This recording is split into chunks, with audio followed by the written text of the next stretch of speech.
બાલમુકુંદ પાંજરાપોળ મીઠાપુર જિલ્લો દેવભૂમિ દ્વારકા।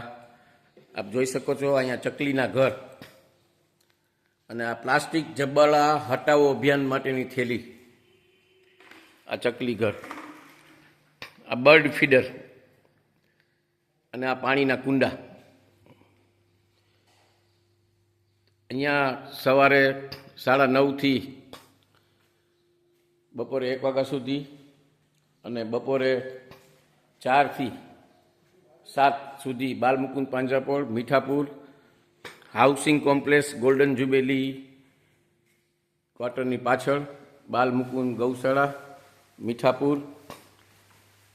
અહીંયા આ ચકલીના માળા, પાણીના કુંડાનું વિતરણ થવાનું છે। આપ સૌ આ વિતરણનો ખાસ લાભ લઈ અને અબોલ પશુ પંખીનું આપ તમે પુણ્ય મેળવશો।